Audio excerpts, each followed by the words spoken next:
but I want to specifically address the family members that are here. There is no theory of the prosecution, Mr. Schiff, because there is no prosecution.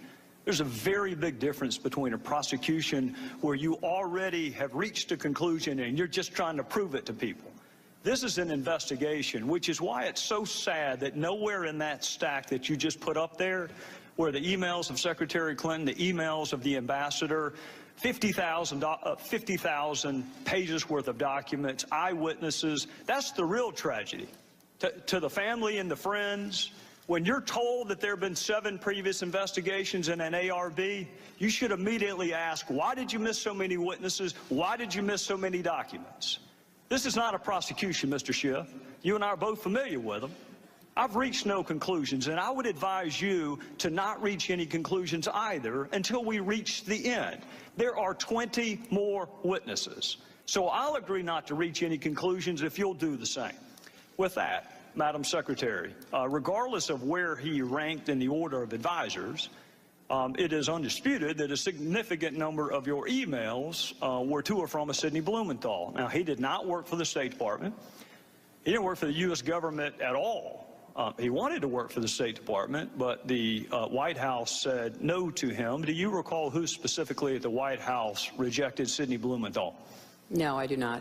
After he was turned down for a job at the State Department by the White House, he went to work where?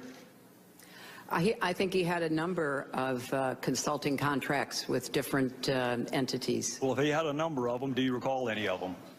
I know that he did some work for my husband. Well, he worked for the Clinton Foundation. That's correct. Okay. He worked for Media Matters. I'm sure he did. He worked for Correct the Record. I'm sure he did.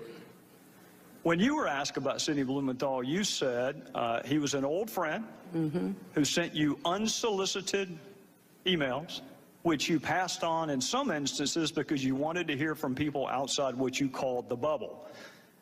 We will ignore for a second whether or not Sidney Blumenthal is outside the bubble, but I do want to ask you about a couple of those other comments, because what you left out was that he was an old friend who knew absolutely nothing about Libya, was critical of President Obama and others that you work with, loved to send you political and image advice, had business interests in Libya, which he not only alerted you to, but solicited your help for. And you often forwarded his emails, but usually only after you redacted out any identifier so nobody knew where the information was coming from. What does the word unsolicited mean to you? It means that I did not ask him to send me the information that he sent me, and as I have previously stated, some of it I found interesting, some of it I did not, some of it I forwarded, some of it I did not. I did not know anything about any business interests. I thought that, just as I said previously, newspaper articles, journalists, of which he is one, a former journalist, had some interesting insights. And so we took them on board and evaluated them, and some were helpful and others were not. We're going to get to all the points you just made, but I want to start with your public comment that these emails were unsolicited. You wrote to him, "Another keeper, thanks and please keep them coming. Greetings from Kabul and thanks for keeping this stuff coming. Any other info about it? Question mark. What are you hearing now? Question mark.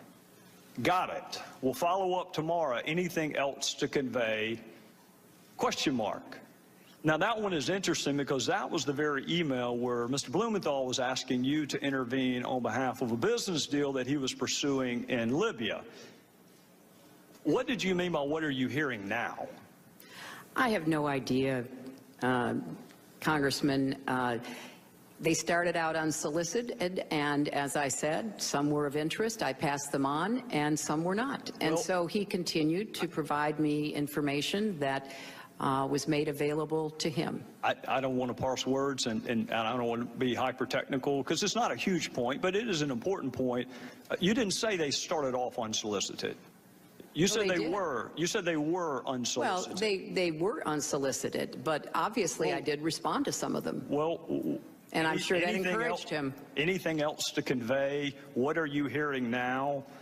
I'm going to Paris tomorrow night. We'll meet with TNC leaders, so this and additional info useful.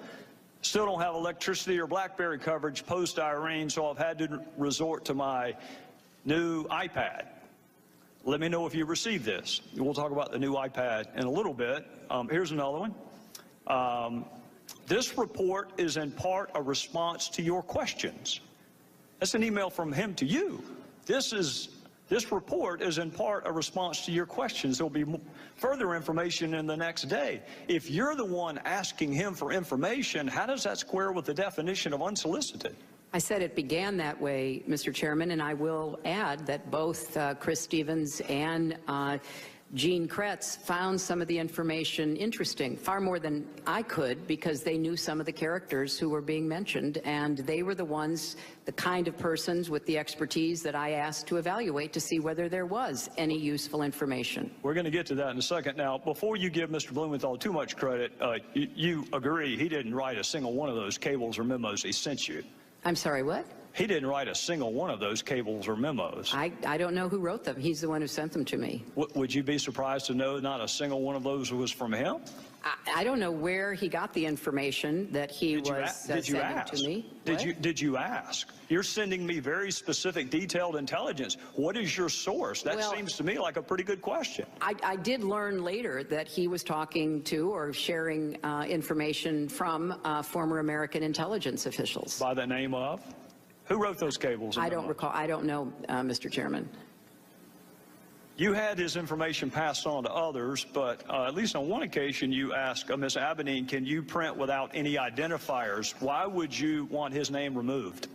Because I thought that it would be more important to just look at the substance and to make a determination as to whether or not there was anything to it. Well, don't people have a right to know the source of the information so they can determine credibility? But he wasn't, as you just said, the source of the information. But you didn't know that, Madam Secretary, and that's what you just said. No, Mr. Chairman. I knew that he didn't have the sources to provide that information. I knew he was getting it from somewhere else. Whether he knew a lot of journalists, he knew others in Washington. It could have been a variety of people. Well, if you're going to determine credibility, don't you want to know the source? Well, it wasn't credibility so much as trying to follow the threads that were mentioned about individuals. And as I already stated, some of it was useful and some of it was not.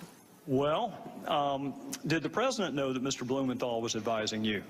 He wasn't advising me. And, you know, Did he know that he was your most prolific emailer that we have found on the subjects of Libya and Benghazi? That's because I didn't do most of my work That's about fair. Libya on I'm email. not challenging that, Madam Secretary. I am not challenging that. All I'm telling you is the documents show he was your most prolific emailer on Libya and Benghazi. And my question to you is, did the president, the same White House that said you can't handle him, can't hire him, did he know that he was advising you?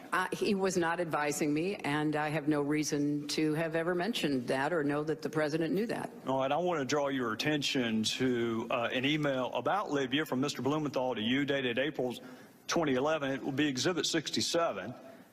And this is informative. Should we pass on, and in parentheticals, unidentified to the White House? If you were going to pass something on to the White House, why would you take off the identifiers?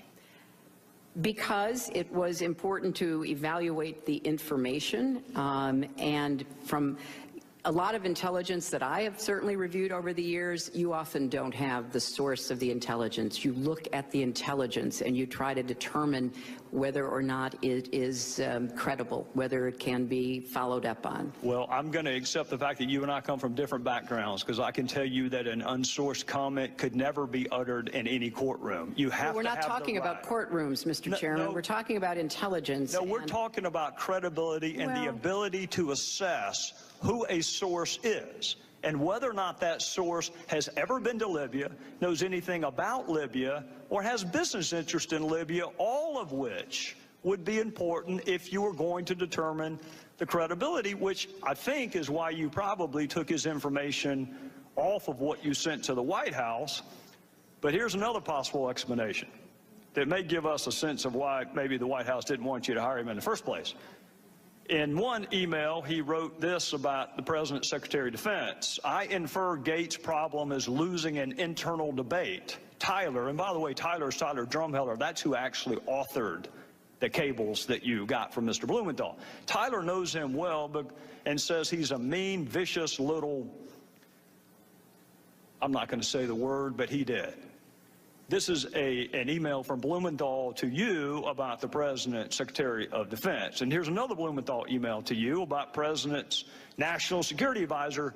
Frankly, Tom Donilon's babbling rhetoric about narratives on a phone briefing of reporters on March the 10th has inspired derision among serious foreign policy analysts, both here and abroad. And here's another one from what you say is your old friend, Sidney Blumenthal. This is a quote from him. I would say Obama, and by the way, he left the president part out, I would say Obama appears to be intent on seizing defeat from the jaws of victory. He and his political cronies in the White House and Chicago are, to say the least, unenthusiastic about regime change in Libya. Obama's lukewarm and self-contradicting statements have produced what is, at least for the moment, operational paralysis. I think that may give us a better understanding of why the White House may have told you cannot hire him. Blumenthal could not get hired by our government, didn't pass any background check at all, had no role with our government, had never been to Libya, had no expertise in Libya, was critical of the president and others that you worked with, shared polling data with you on the intervention in Libya, gave you political advice on how to take credit for Libya, all the while working for the Clinton Foundation and some pseudo-news entities. And, Madam Secretary, he had unfettered access to you.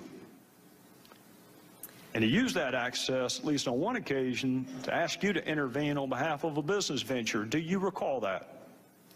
You know, Mr. Chairman, if you don't have any friends who say unkind things privately, I congratulate you.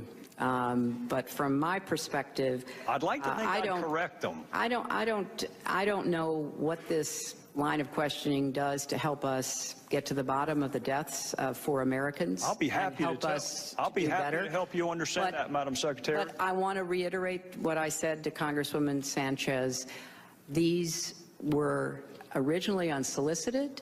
You've just said that perhaps the main, if not the exclusive author, was a former intelligence agent for our country who rose to the highest levels of the CIA and who was given credit for being one of the very few who pointed out that the intelligence used by the Bush administration to go to war in Iraq was wrong.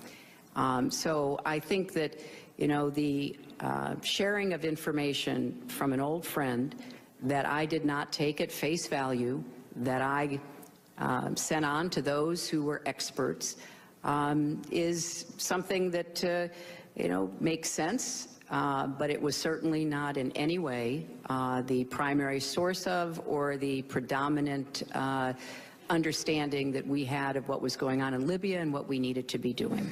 Well, Madam Secretary, I'm out of time, and we'll pick this back up the next round, but I'll go ahead and let you know ahead of time why it's relevant. It's relevant because our ambassador was asked to read and respond to Sidney Blumenthal's drivel. It was sent to him to read and react to. In some instances, on the very same day he was asking for security. So I think it is eminently fair